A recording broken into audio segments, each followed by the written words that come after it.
So the 18th thing you might want to know is the equation for an ellipse and how to graph it.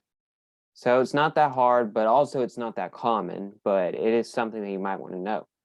So the thing about ellipses, these are their standard graphs.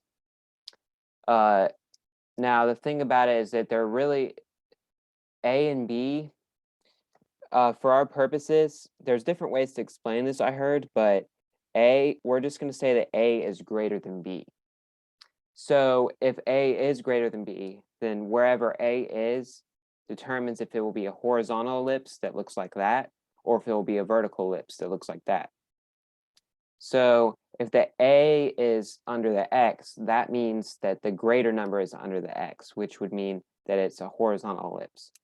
But if the A is under the Y, then it would be a vertical ellipse.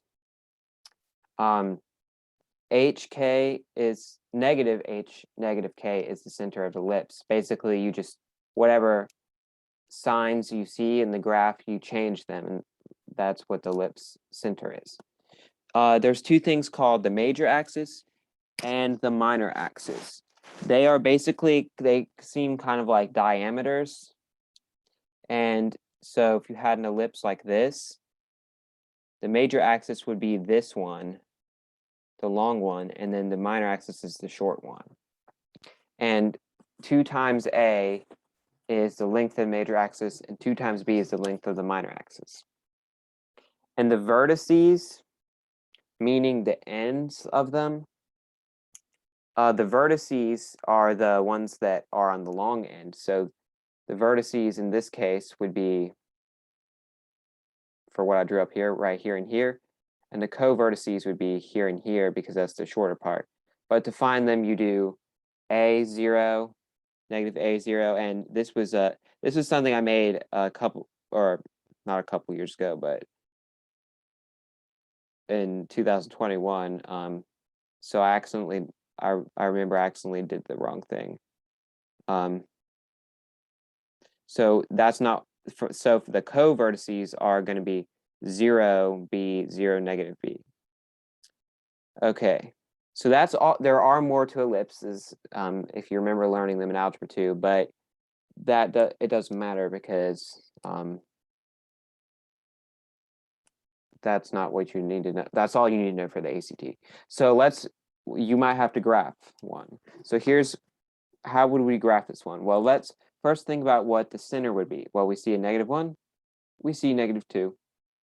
That means the center is 1, 2, because we don't make it negative. Remember, everything's always opposite for things like this.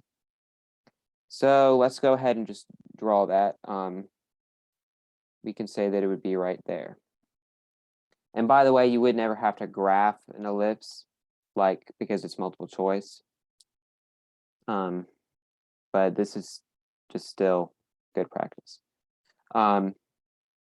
So 2 times A is the length of the major axis. Well, first of all, let's think, is this going to be a vertical or horizontal one? It's going to be a vertical one because the greater number is under the Y. But keep in mind, these are the squared things. So really A is 3 and B is 4. So the vertices are going to be 4 higher and 4 lower, because that's why it says transformations can apply, because it's not going to be 4, 0, negative 4, 0, because there was transformation up. So we have to add 1 and add 2 to what it would be. So what it would be is 0, 4, 0, negative 4, but instead it's going to be 1, 6, 1, negative 2. Wait, no, sorry.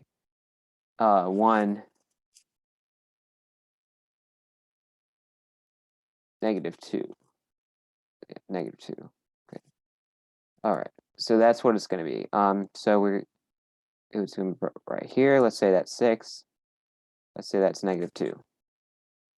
And then same thing. All right. So 3, it's going to be 3 to the left, 3 to the right. So 3 to the left right here.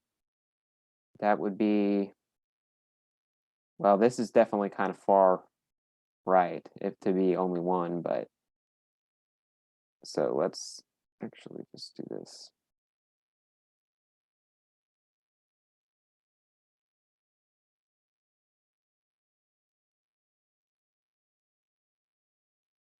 All right.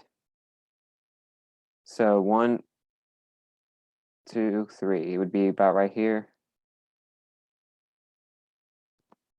I don't know. To make it look more like a vertical ellipse, we're just going to say this is 3 to the left and this is 3 to the right. So now we can connect it, and that is simply our ellipse. There you go.